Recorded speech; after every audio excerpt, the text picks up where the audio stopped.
Assalamualaikum warahmatullahi wabarakatuh. الفاتحة إلى روح سيدنا وحبيبنا وشفينا وقرة أعيننا مولانا محمد صلى الله عليه وسلم ثم إلى روح آبائه وإخوانه من الأنبياء والمرسلين وإلى كل منهم الصحابة أجمعين ثم إلى روح جميع ساداتنا العلويين والأئمة المجتهدين والعلماء العاملين والصوفية المحققين أينما كانوا وحلت أرواحهم من مشارق الأرض إلى مغربها ونخص خصوصا إلى روح الأستاذ الأعظم الفقيه المقدم محمد بن علي بعلوي وصوله وفروعه ثم إلى رشد علي والغير رشد علي صحابة درك سيد محمد مولى الدويلة وسيد عبد الرحمن السقاف وأولاده وزوجان شيخ أبي بكر سكن وشيخ عمر المخضر وإخوانهما ثم إلى روح الحبيب عبد الله بن أبي بكر العدرس والحبيب بكر بن عبد الله الحضرس وشيخ بن عبد الله العدرس ثم إلى الحبيب الشيخ بن الحبيب أحمد بن عبد الحبيب حسن بن عبد الله العدرس ثم إلى الشيخ علي بن أبي بكر سكران والحبيب عبد الرحمن مشيخني والحبيب أحمد بن عبد المشيخني ثم إلى الشيخ أبي بكر بن سالم والحبيب حسين بن جعفر والحبيب حسن والحبيب حميد والحبيب مروان والحبيب عبد الله الأكبر والأصغر الشيخ أبو بكر بن سالم ثم إلى روح الحبيب عمر بن عبد الرحمن العطوة الشيخ علي بن عبد الله بارز الحبيب حسين بن عمر الحبيب عبد الله بن عمر الحبيب سالم بن عمر بن عبد الرحمن العطوة ثم إلى الحبيب عبد الله بن الحداد والحبيب حسن بن عبد الله بن علي والحداد والحبيب أحمد بن حسن بن عبد الله بن علي والحداد والحبيب أحمد بن زين الحبيش والحبيب جعفر بن أحمد بن زين الحبيش والحبيب بن مرحب بن الحبيب أحمد بن حسن العطوس والحبيب علي بن حسن العطوس والحبيب بكر بن عبد الله بن طالب بن العطوس والحبيب صالح بن عبد الله العطوس والحبيب جعفر بن العطوس ومال الحبيب حسن بن بن الحبيب نقف بن مسقف صالح الحبيب حميد بن والحبيب الحبيب عبد الرحمن بن حامد وعامل ثم الحبيب عبد الله بن سلمة الحبيب طاهر بن وسلم بن طاهر الحبيب عبد الله بن عمر بن يحيى والحبيب عبد الله بن حسن بالفقر والحبيب عبد الله بن بكر العيدين ثم إلى روح الحبيب علي بن محمد الحبيب والحبيب حسن محمد الحبيب محمد الحبيب عبد الله بن عمر الشاتر والحبيب سالم الحسن والحبيب أحمد وبكر بن عبد الشاتر ثم إلى الحبيب علي بن شاول الحبيب محمد بن شاول الحبيب عبد الله بن محمد علي بن حسن عطوس الحبيب علي بن عبد الرحمن الحبيب ثم إلى روح الحبيب عبد المحسن الحبيب عبد بن بكر العيدين ثم إلى الحبيب عبد البكر بن أحمد السقاف والحبيب بكر بن مسقف الحبيب محمد بن أحمد المحضر صاحب الحبيب صالح بن حسن الحبيب محمد نووي بن عربان وجميع مشايخنا في الدين ومشايخ هذه البلد أجمعين وأمهاتنا وأمهاتكم أمهات المسلمين أجمعين وبشأن الرحمن المغفرة وإن درجات الجنة ويمد علينا بركاتهم وأسرارهم وأنوارهم وعلومهم في الدين والدنيا والآخرة على هذه النية ولكل نية صالحة وإلى حضرة النبي محمد صلى الله عليه وسلم بسر الفاتحة بسم الله الرحمن الرحيم الحمد لله رب العالمين الرحمن الرحيم مالك يوم الدين إياك نعبد وإياك نستعين صراط الذين أنعمت عليهم ولا الضالين آمين بسم الله الرحمن الرحيم الحمد لله رب العالمين والصلاة والسلام على أشرف الأنبياء والمرسلين سيدنا محمد وعلى آله وصحبه أجمعين رب اشرح لي صدري ويسر لي أمري واحلل عقدة من لساني يفقهوا قولي رب زدنا علما نافعا وارزقنا فهما ثاقبا اللهم انفعنا بما علمتنا وعلمنا الذي ينفعنا سبحانك لا علم لنا إلا ما علمتنا إنك أنت العليم الحكيم ولا حول ولا قوة إلا بالله العلي العظيم أما بعد قال المؤلف رحمه الله تعالى ونفعنا به وببركة علومه في الدارين آمين wa furuduhu arba'atun dan adapun fardunya tayamum itu 4. Al awwalun niyatu, adapun yang pertama yaitu niat. Makrunatan binaqli turabi, halnya dibarengi dengan memindahkan debu. Bi awwali juz'in yamsahuhu minal wajhi, dengan awalnya bagian yang dia mengusap akannya juz minal wajhi, daripada wajah. Wa yanwil mutayammimu istibahatas salati mathalan, dan niat oleh orang yang tayamum akan memperoleh salat umpamanya. Asani, adapun yang kedua, mashul wajhi, yaitu mengusap wajah.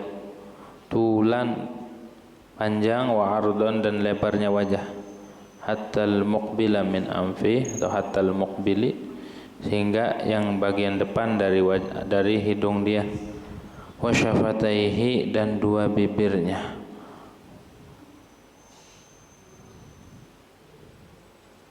Wallahu a'lamu bishawab. Hadirin yang dirahmati oleh Allah Subhanahu wa taala, pertama-tama marilah kita panjatkan puja dan puji syukur kehadirat Allah Subhanahu wa taala, yang mana pada malam hari ini alhamdulillah kita masih diberikan nikmat oleh Allah Subhanahu wa taala, nikmat sehat wal afiyah, panjang umur, tetap iman Islam, serta nikmat taufik daripada Allah Subhanahu wa taala. Melanjutkan materi bab tayamum, kemarin sudah dibahas sebab-sebabnya dan segala perkara yang terkait dengan tayamum, dengan sebab tayamum. Sekarang kita masuk membahas bagian inti tayamum, disebut fardu. Nanti kita bahas syaratnya juga. Syekh Muhammad Hasbullah beliau katakan wa furuduhu arba'atun, dan adapun fardunya tayamum itu 4, yang mana jika tidak ada 4 perkara ini enggak sah tayamumnya. Tayamum itu dibutuhkan ketika ada darurat dalam bersuci kita, ketika tidak bisa menggunakan air baik di dalam berwudu ataupun mandi, maka solusinya adalah bersuci menggunakan debu yang disebut tayamum. Maka karena tayamum itu adalah bagian daripada taharah, maqasidut taharah, penting kita mengetahui tentang hal-hal yang terkait tayamum. Fardunya tayamum itu ada 4 perkara. Yang pertama niat, pokok niat itu. Di dalam mazhab Syafi'i, niat itu menjadi rukun dalam semua ibadah yang butuh dengan niat.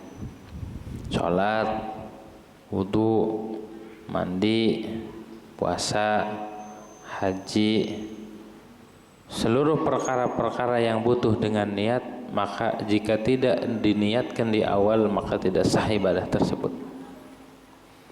Karena berdasarkan hadis Nabi diriwayatkan oleh Sayyidina Umar, Nabi katakan innamal a'malu binniyat, hanya saja sahnya amal itu dengan niat.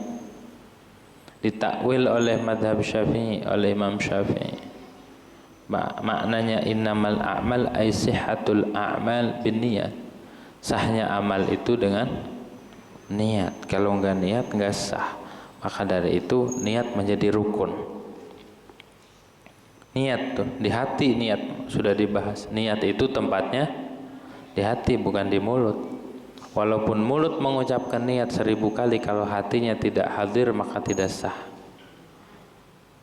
Walaupun andaikan di mulut tidak mengucapkan tapi di hatinya hadir niat, menghadirkan niat, maka sah tuh ibadah. Apalagi antara mulut dan hati sama, connect, maka itu makin mantap, makin sempurna. Karena yang pentingnya dilakukan, yang sunnahnya pun dilakukan. Mana yang sunnah? Mengucapkan niat. At-talaffuz binniyah itu sunnah, mengucapkan niat itu sunnah. Tapi yang pokoknya adalah niat di dalam hati, gitu. Kapan niat itu? Makrunatan binaqlit turab. Mulai hadirnya niat itu dibarengi ketika memindahkan debu dari tempat ke wajah dan tangan, ke wajah. Misalkan di sini kita mau tayamum, ada debu. Itu niatnya ketika memindahkan nih. Di hati nawaitu tayamum sampai kena, jangan sampai kosong, harus hadir, ingat terus. langsung itu nawaitu tayamum. Misalkan listibahatis shalah, aku niat tayamum biar boleh sholat, begitu. Ataupun niat tayamum biar boleh memegang Al-Quran, boleh begitu tuh. Begini caranya tuh, nawaitu tayam di hati, aku niat tayamum. Ketika udah memindahkan debu, udah ada niat tuh, dibarengi mulai dari situ sampai kena juz, kena ini. Jangan sampai ketika jalan ini kosong. Ketika kosong ada khilaf antara ulama, apakah sah atau tidak niatnya, apa perlu diulang atau tidak. Itu ya. Andai kata terhalang, makanya biar selamat itu debu ketika mindahin, karena nakal ini syarat tuh, gitu tuh. Dorb itu nakal, memindahkan, gitu. Dipindahkan debunya ke wajah. Nah ketika mindahin tuh harus ada niat di hati sampai nyentuh ini, sampai nyentuh muka di hati. Nawaitu tayamum listibahatis shalah, begitu. Terus debunya juga harus suci ya, syaratnya ntar disebutin. Jangan debu yang mutanajis atau debu yang bercampur dengan tepung. Syaratnya harus turab khalis tahir, debu yang murni dan debu yang suci dan mensucikan. Ada debu yang suci tapi tidak mensucikan. Apa itu? Debu yang rontok bekas tayamum, ditadangin lagi, sayang-sayang buat tayamum, gak sah. Debunya suci tapi tidak mensucikan karena mustakmal.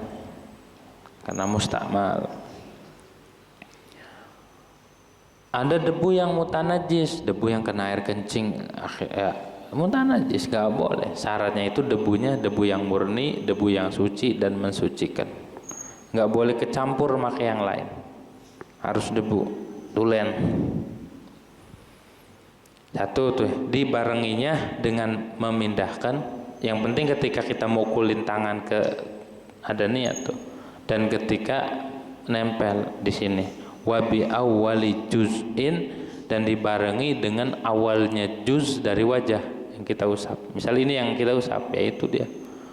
Timbul pertanyaan, bagaimana jikalau antara mindahin debu sama nempelin ke wajah itu kosong niatnya, namanya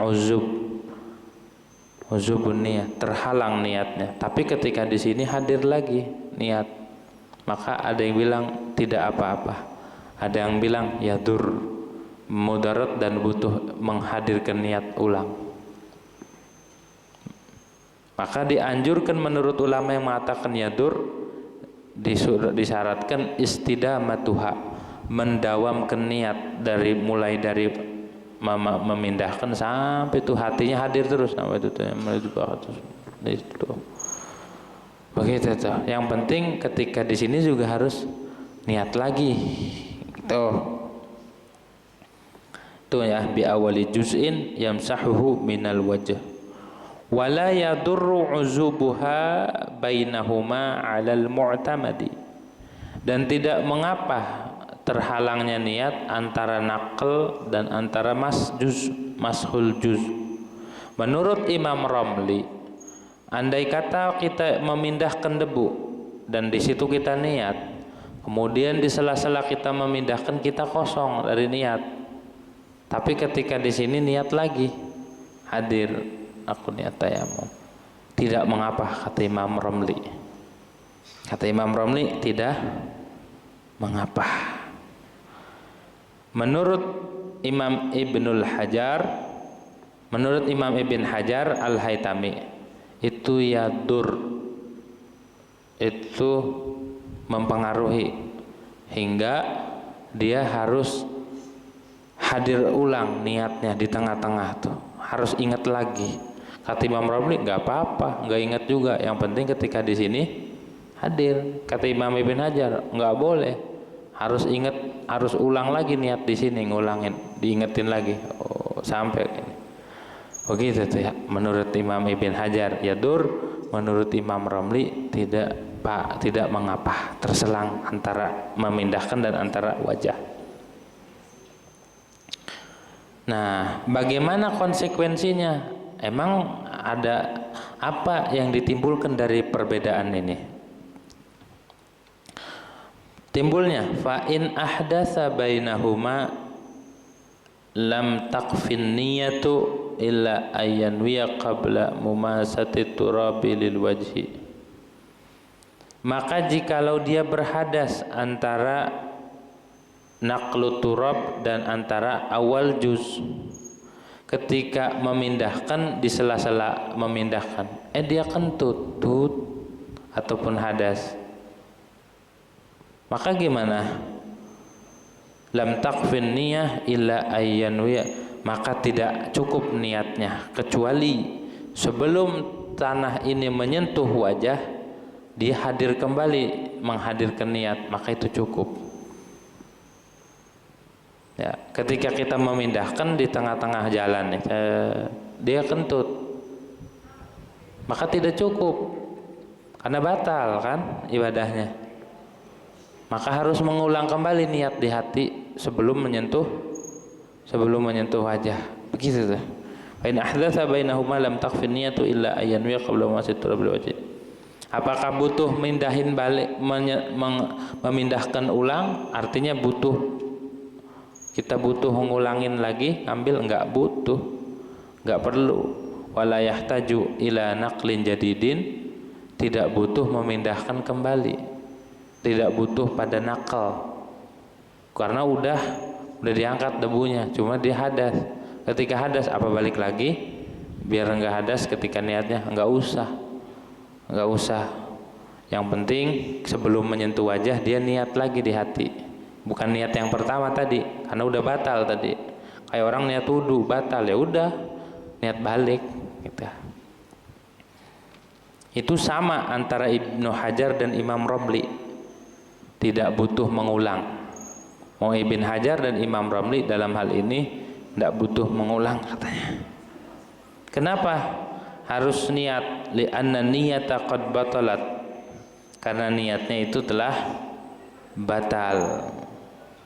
In kana an-naqilu huwa, jika yang memindahkan dia sendiri, yang memindahkan debu, yang tayamum dia sendiri, batal. Fa in kana ma'dzunahu fala tabdulu. Kalau yang nindahin debu orang lain, yang nayamumin orang lain, maka tidak batal. Tidak ada orang tong atau muridnya atau temannya, tolong pindahin debu ke wajah. Gaya banget ya. Tayamum aja pengen ditayamumin. Makruh, namanya tarafuh. Segala apa pengen diurusin tuh makruh. Wudu pengen disiramin, sekalian aja siramin semuanya, gitu tuh ya. Terus tayamum pengen ditayamumin tong, gitu diam aja. Yang niat siapa? Yang niat dia. Tapi ketika dia berhadas,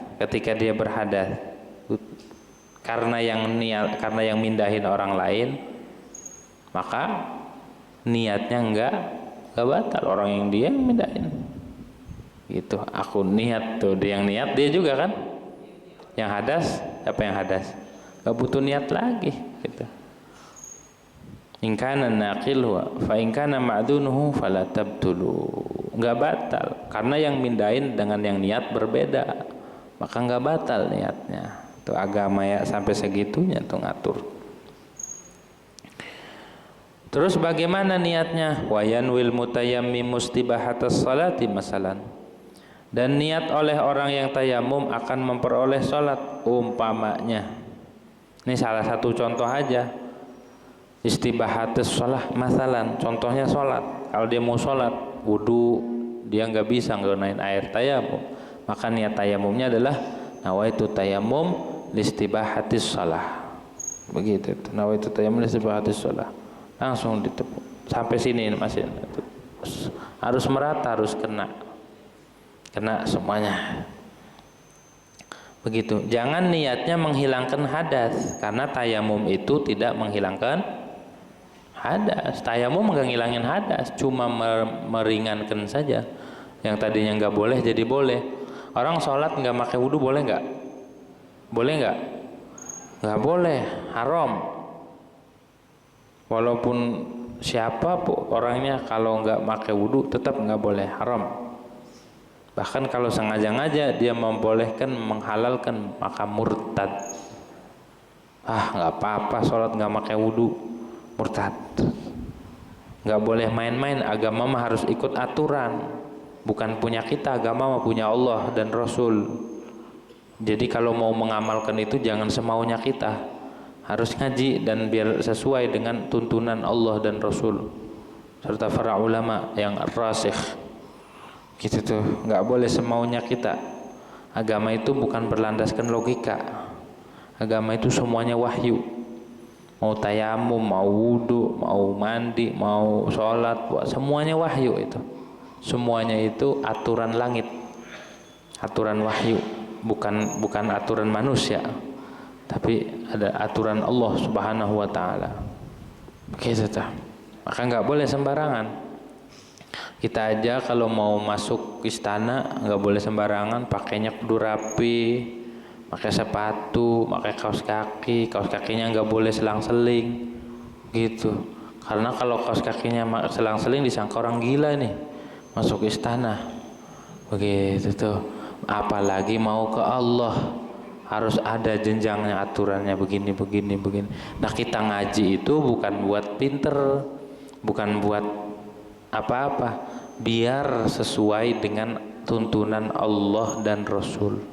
Kita ngaji itu bukan biar ini biar itu, bukan. Biar kita ibadahnya sesuai dengan tuntunan Allah dan Rasulullah sallallahu alaihi wasallam. Kenapa? Li'annahu kana mamnu'an minha qabla tayammum. Karena salat sebelum tayamum dilarang. Maka ketika tayamum dia niatnya nawaitu tayammuma listibahatis shalah. Fala takfi niyatu rafil hadas. Tidak sah, tidak cukup niat menghilangkan hadas. Nawaitu tayammuma li rafil hadasil asghari, enggak sah. Karena tayamum itu tidak menghilangkan hadas. Jadi niat aja diatur dalam tayamum tuh. Enggak boleh asal niat. Yang boleh itu adalah nawaitu tayammuma listibahatis shalah. Enggak boleh nawaitu tayammum li rafil hadas, enggak boleh. Enggak boleh tayamumnya buat ngilangin hadas. Gitu. Terus lau nawa bil hadas al mana' wa bi rafi rafan khasan jaza. Tapi ada aja ulama yang ngebela.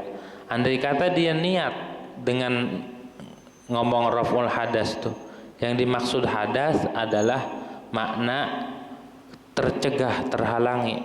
Karena kalau orang ada hadas terhalangi dari ibadah, betul nggak? Nah, yang dimaksud raful hadas bukan menghilangkan hadas, tapi menghilangkan tercegah yang dengan sebab hadas, raful mana, maka itu boleh kata. Dan yang dimaksud dengan rafa' bukan rafa' mutlak, tapi rafa' khas, menghilangkan yang khusus, yang tertentu, maka itu boleh katanya. Lau nawa bil hadas al man'a wa bi rafi rafan khasan jaza, boleh. Kalau niatnya bukan ngilangin hadas seperti wudu, tapi yang dimaksud menghilangkan penghalang daripada ibadah, maka itu boleh. Begitu. Jadi kalau niat raful hadas secara mutlak nggak boleh.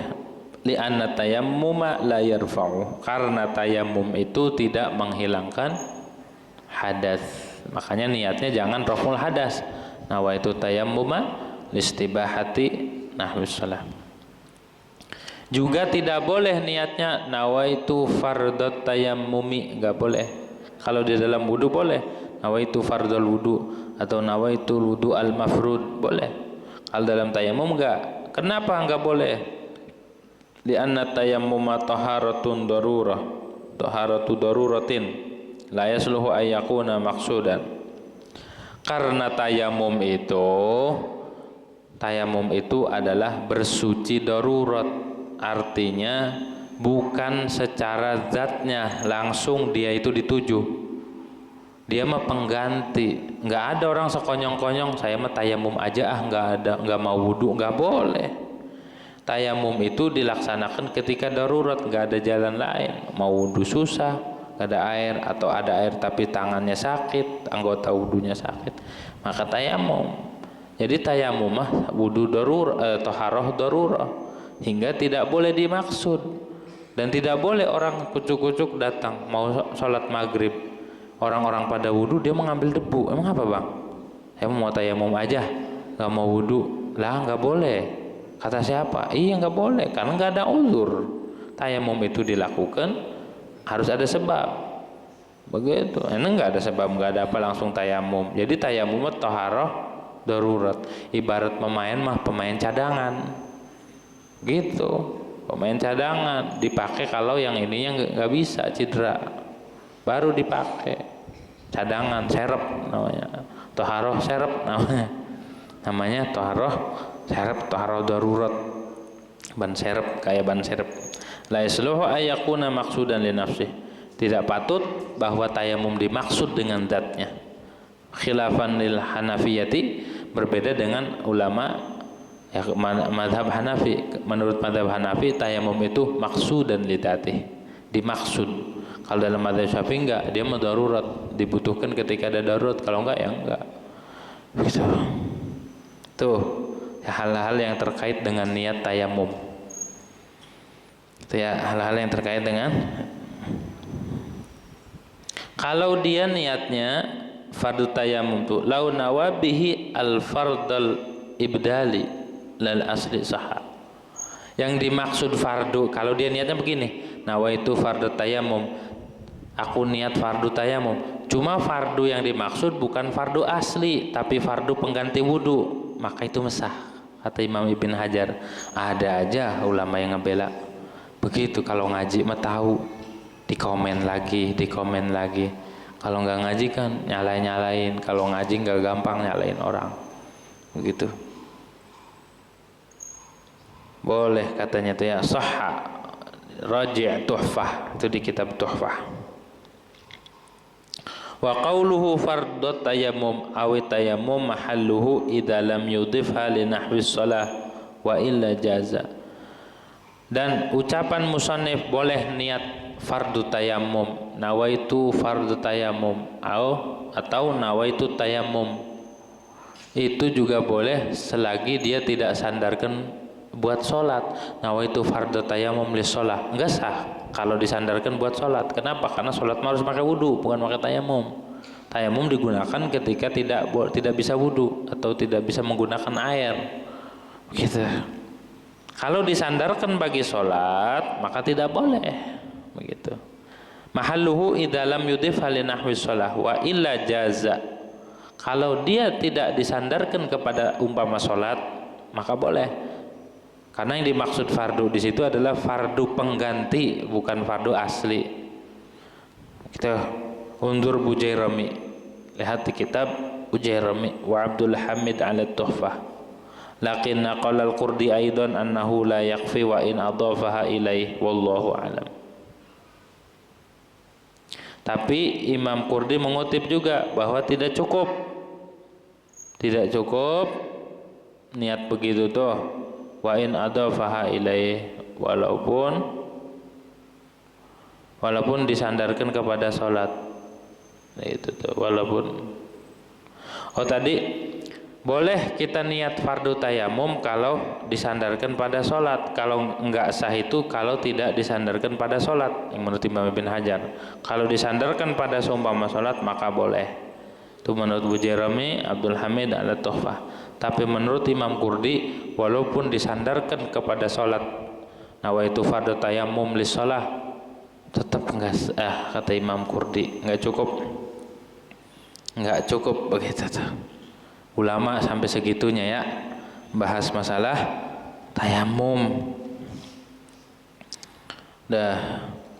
Asani, adapun rukun tayamum yang kedua, mashul wajhi tulan wa'adun, itu mengusap wajah, lebar dan panjangnya wajah diucap semua pakai debu, diusap.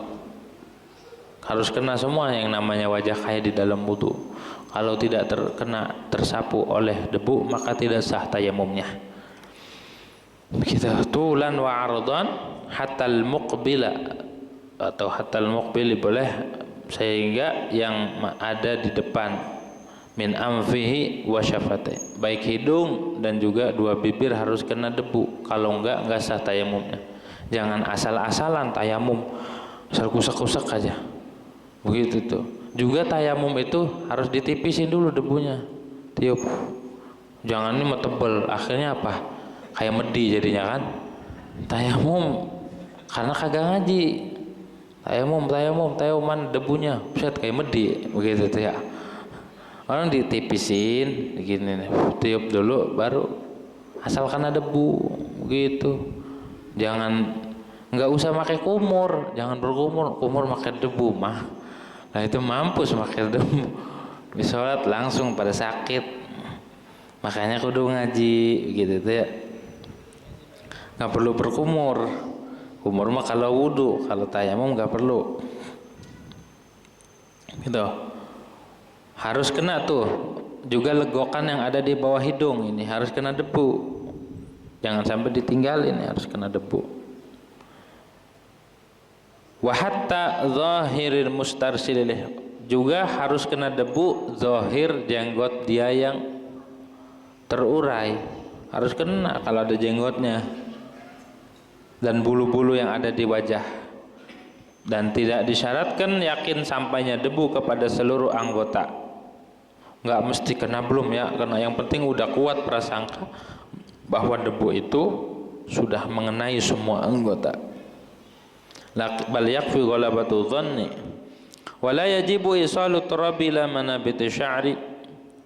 Tidak wajib menyampaikan debu kepada pangkal-pangkal bulu, manabit sya'ar, kepada bulu-bulu yang tumbuh, enggak wajib manabitnya. Walau kana khafifan, walaupun bulunya tipis kayak jenggot tipis, kumis tipis, enggak perlu, yang penting wajahnya. Enggak wajib. Kenapa? Li'usri dzalik, karena sulit. Tidak seperti air. Kalau air kan ngalir, harus kena ini. Kalau debu ya enggak ngalir. Gitu tuh. Li'usri dzalika bal wala yusannu, bahkan tidak disunahkan gitu tuh. Bahkan tidak disunahkan. Enggak disunahin nyampe ke bulu-bulu yang ada di wajah begitu tuh. Enggak mesti, yang penting udah zahirnya aja kena, yakin udah kena semua. Begitu tuh. Tuh cara tayamum tuh. Wajib tuh ya wajahnya. Sama kayak wudu. Pokoknya kalau wajahnya ada dua, ya dua-duanya. Kalau wajahnya itu nggak bisa dibedakan dan wajahnya itu dua-duanya itu ada di tempat asli, maka dua-duanya harus kena debu. Wala yusannu kama fil kifayati, dan tidak disunahkan sebagaimana di dalam kitab Kifayatul Akhir. Enggak sunnah. Kali sunnah biar kena, kalau dalam wudu kan harus itu mah. Tuh rukun-rukun tayamum tuh ya, harus terkena wajahnya. Dan bibir-bibir nih yang zahir harus kena debu juga, harus kena debu. Secara akal, masuk akal enggak? Masa bersuci pakai debu? Malah makin kotor ya. Tapi itulah agama. Itulah perintah Allah. Kalau orang itu cinta sama Allah, orang kalau sudah sama Allah luar biasa, jangankan pakai debu. Andai kata pakai selain debu pun saya lakuin. Tuh orang kalau udah cinta, watayammamu sa'idan thayyiba, maka tayamumlah kalian, ay uqsudu turaban tahira, bermaksudlah kalian akan debu yang suci. Bersucinya pakai debu. Luar biasa agama tuh. Jadi agama itu terbukti bukan pakai akal, tapi wahyu dan diterima oleh hati. Wahyu itu harus percaya, harus beriman, dan itu disampaikan oleh Rasul, diajarkan oleh Rasul, diterima oleh para sahabat, diajarkan kepada murid-muridnya, kepada tabi'in, diajarkan lagi, diajarkan terus sampai kita. Jadi semua itu dari Rasulullah, dari Allah Subhanahu wa taala. Begitu. Jadi beruntung orang yang ngaji. Kenapa? Karena sejatinya dia nadangin sesuatu yang diberi dari Allah Subhanahu wa taala. Apalagi bisa ngamalin. Berarti badan dia udah bisa sesuai, udah cocok dengan wahyu. Begitu. Kalau orang nggak ngaji susah. Udah nggak usah jauh-jauh. Orang jadi mekanis, jadi bengkel, tukang apa aja. Kalau nggak belajar, mau belajarnya formal atau belajar di ahlinya, dia nggak belajar main bongkar-bongkar mobil. Akhirnya apa? Pas digas boro-boro jalan maju ini mundur, ketika dimundur maju tuh kagak beres kalau nggak belajar mah. Begitu tuh. Sama dalam hal agama, apalagi lebih bahaya, lebih rumit. Kalau tidak ngaji lebih bahaya. Urusan dunia aja kalau kita nggak belajar rumit. Tukang ini arsitek ya, kalau nggak belajar main bangun-bangun aja, itu rumah pintunya miring, jendelanya juga miring. Gimana nih masuknya nih? Kenapa? Yang kerjanya nggak belajar, ukurannya nggak sesuai. Begitu tuh. Ini rumah kok miring, kata arsitek. Ini gaya baru. Ente nggak belajar. Begitu tuh. Apa-apa aja kudu belajar. Begitu. Apalagi urusan agama. Walaupun bab tayamum sekalipun harus belajar. As-salisu mashul yadain. Yang ketiga, rukun tayamum itu adalah mengusap dua tangan. Mana yang namanya tangan? Yang namanya tangan secara mutlak, secara umum, mulai dari telapak sampai apa ini? Pundak. Ini namanya tangan secara umum nih. Kalau di dalam bab wudu, yang disebut tangan itu adalah dari telapak sampai sikut dikit ya, lebih dikit. Itu tangan di dalam bab wudu. Kalau di dalam bab mencuri, was-sariqu was-sariqatu faqta'u aydiyahuma. Dan orang yang mencuri, laki dan perempuan, mau laki mau perempuan, kalau nyuri, dan nyurinya itu sesuai dengan yang ditetapkan di dalam agama, yang dikatakan mencuri itu begini, maka faktoru, potonglah aidiyahuma, dua tangan mereka berdua. Mana yang dipotong? Enggak dijelasin sampai sini kah dipotongnya, sampai sini apa sampai pergelangan. Dijelaskan di dalam hadis, di dalam sunnah, orang yang memotong itu, orang yang mencuri itu dipotong sampai telapak tangan juga masuknya. Tangan. Ketika disebut tangan di dalam bab mencuri sampai sini. Nah, di dalam bab tayamum Allah Subhanahu wa taala tidak menjelaskan kalau di dalam bab wudu dijelasin.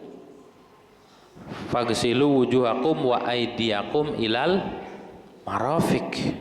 Maka basuhlah idza qumtum ilas salati fagsilu wujuhakum wa aydiyakum ilal marafiq. Bila kalian hendak salat, maka basuhlah muka kalian dan tangan kalian serta sikutnya. Disebutin serta sikut, berarti disebutin batasnya. Tapi kalau di dalam bab tayamum, fa illam tajidu ma'an fatayammamu sa'idan thayyiban famsahu biwujuhikum wa aydikum. Maka bertayamumlah kalian, maka bermaksudlah kalian, kalau enggak nemu air maka bermaksudlah kalian akan debu yang suci. Kemudian famsahu biwujuhikum, sapulah, usaplah dengan wajah kalian dan tangan kalian. Enggak disebut sampai mana, ilal marafiqah atau sampai pergelangan tangan kah? Enggak disebut. Ini yang memecahkan begini ulama ahli madhab, ulama mujtahid. ahli ijtihad seperti Imam Syafi'i, mereka nggak pernah tidur, makan kurang. Imam Syafi'i itu memikirkan, memecahkan, nggak asal mikirin, dicari dalilnya ini, dicari dalilnya lagi dari hadis, direnungi, disama, oh ini ada. Bukan pemikiran Imam Syafi'i, bukan. Itu hasil ngawinin. Oh ini hadis. Nggak asal hadis. Beliau harus hafal hadis ini. Beliau hafal hadis ini, diterima nggak Al-Qur'annya ini tuh. Imam Syafi'i. Jadi kita ngikutin Imam Syafi'i, aslinya ngikutin Rasulullah tetap. Karena yang diterapkan tetap dari hadis. Imam Syafi'i itu setiap malam Ramadan khatam Quran sekali di dalam sholat, siangnya sekali di dalam sholat. Itu di Ramadan. Jadi selama 30 hari khatam berapa kali? 60 kali di dalam sholat, belum di luar sholat. Amaliyahnya tuh mereka kita mah masih doyan jengkol, masih doyan petek, masih doyan sayur asem, ikan asin. Jangan ngeritik ulama-ulama yang mereka itu mengorbankan waktu, tenaga, pikiran buat nyelamatin kita biar kagak salah paham. Kalau kita kan pikirnya pendek, banyak maksiatnya. Imam Syafi'i, mereka itu orang-orang yang wara', orang-orang terjaga dari maksiat gitu, hingga pemikiran mereka itu cemerlang, hingga apa yang mereka lakukan itu tidak sembarangan. Mereka hati-hati banget itu. Ditentukan dalam mazhab Syafi'i, tangan di dalam bab tayamum sama dengan wudu dikias. Kalau dalam ilmu usulnya adalah menggunakan lafaz mutlak dengan lafaz muqayyad. Di dalam bab wudu ditakyid dengan ilal marafiq, dikaitkan dengan kata-kata ilal marafiq. Walaupun di bab tayamum tidak disebut, tapi karena tayamum pengganti wudu, maka disamakan dengan wudu. Tangan di dalam bab wudu dikias tuh, akhirnya bisa diamalin tuh, timbul. Jadi semuanya dikawin-kawinin. Tapi ada satu qaul di dalam madhab dan disebut di dalam kitab Minhaj bahwa tangan di dalam bab tayamum cuma sampai pergelangan. Sampai gini doang, jadi sampai pergelangan. Ada aja ulama ya iseng kali, enggak iseng, mereka itu mikirin, ada ayatnya tuh ini. Cuma yang mu'tamad, yang kuat adalah pendapat yang mengatakan tayamum itu tangannya sampai sikut, lebih dikit kayak bab wudu, begitu tuh ya. Mashul yadaini, syarat yang rukun yang ketiga itu adalah mengusap dua tangan. Kaki enggak. Orang Al-Qur'annya nyuruh famsahu biwujuhikum wa aydikum, udah. Jangan semuanya kayak wudu. Tuh gara-gara enggak ngaji tuh. Jadi debunya diusap-usap di kepala, di kaki. Ini kagak wudu. Giliran mandi wajib enggak ada air atau enggak bisa nggunain air, tayamum aja guling-guling dia. Tuh kagak ngaji tuh ya. Orang kalau ngaji mah tayamum mau ganti wudu atau ganti mandi tetap mengusapnya di wajah dan tangan, bukan guling-guling gitu tuh, guling-guling di debu.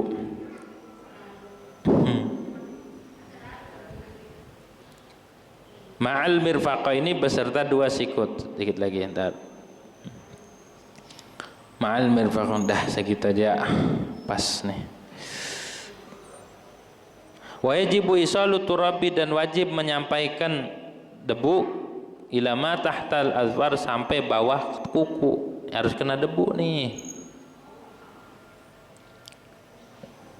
Fayajibu izalatu ma tahtaha mimma yamna'ul usul ilaih, wajib menghilangkan sesuatu kotoran yang ada di kuku, takut enggak kena debu. Wal farqu baina sya'ri wal adwar anna izalataha matlubatun bi khilafi syar'. Apa bedanya kalau urusan bulu enggak wajib kena, tapi urusan kuku harus kena debu? Karena kalau kuku wajib dilangin, kalau rambut enggak. Di situ gitu katakan. Baina sya'r wal adwar wa anna izalataha matlubah. Menghilangkan kuku dituntut, dianjurin, bukan wajib, dituntut, disunahkan. Kalau rambut enggak, bulu-bulu yang ada di enggak. Tapi kalau kuku harus dihilangin. Jangan sampai kita enggak kena air, enggak kena debu. Kalau dalam wudhu pun harus kena air. Jadi caranya gimana? Caranya begini, kalau buat tangan, kalau tadi udah ngerti ya. Kalau buat tangan harus dilebihin tuh. Jangan dipasin, dilebihin. Gitu tuh. Terus bagian dalamnya pakai ini. Nah, ini awas jangan diangkat. Buat ujung. Harus kena juga ini kuku-kukunya. Yang kiri ganti, ini kan masih tuh. Dilebihin gitu tuh. Gitu tuh dilebihin tuh ya. Ininya ntar pas nyampe sini begini belok. Tuh. Ini awas angkat. Gitu tuh. Nggak boleh 3 kali. Itu nggak boleh 3 kali, cukup sekali aja. Gitu tuh ya, cukup sekali. Kalau 3 kali ya itu jadi kotor. Udah cukup. Tuh, begitu tuh. Bisa ya? Bisa insyaallah. Wala budda wallahu a'lam bishawab. Al-Fatihah. Bismillahirrahmanirrahim. Alhamdulillahirabbil alamin arrahmanir rahim maliki yaumiddin. Iyyaka na'budu wa iyyaka nasta'in. Ihdinas siratal mustaqim. Siratal ladzina an'amta 'alaihim ghairil maghdubi 'alaihim. Bismillahirrahmanirrahim. Alhamdulillahirabbil alamin. Allahumma shalli ala sayyidina Muhammad. Allahumma aqsim lana min khasyatika ma tahulu bihi bainana wa baina ma'asiyatik wa min ta'atika ma tuballighuna bihi jannatak wa min al-yaqini ma tuhawwinu bihi 'alaina musaibat dunya wa matina Allahumma bi asma'ina wa absarina wa qatina abada ma ahyaytana waj'al al-waritha minna waj'al sa'rana 'ala man zalamana wa ansurna 'ala man 'adana wa la taj'al musibatana fi dinina wa la taj'al ad-dunya akbar hammina wa la mablagha 'ilmina wa la ghayat ragbatina wa la tusallit 'alaina bi dhunubina man la yakhafuka wa la yarhamna. Allahumma inna nas'aluka بعد رحمتك وعزائم مغفرتك وسلامة من كل إثم والغنيمة من كل بر والفوز بالجنة والنجاة من النار. ربنا لا تدع لنا ذنبا إلا غفرته ولا هما إلا فرجته ولا كربا إلا نفسته ولا عدوا إلا أهلكته ولا حبيبا إلا حفظته ولا غائبا إلا رددته ولا مريضا إلا شفيته ولا حاجة من حوائج الدنيا والآخرة يا لك رضا ولنا فيها صلاح إلا قضيته ورزقته وسرا يا مرحمن يا رب صلى الله عليه وسلم. Alhamdulillahi rabbil alamin. Demikian kurang lebihnya mohon maaf. Wadanallahu iyyakum. Assalamualaikum warahmatullahi wabarakatuh.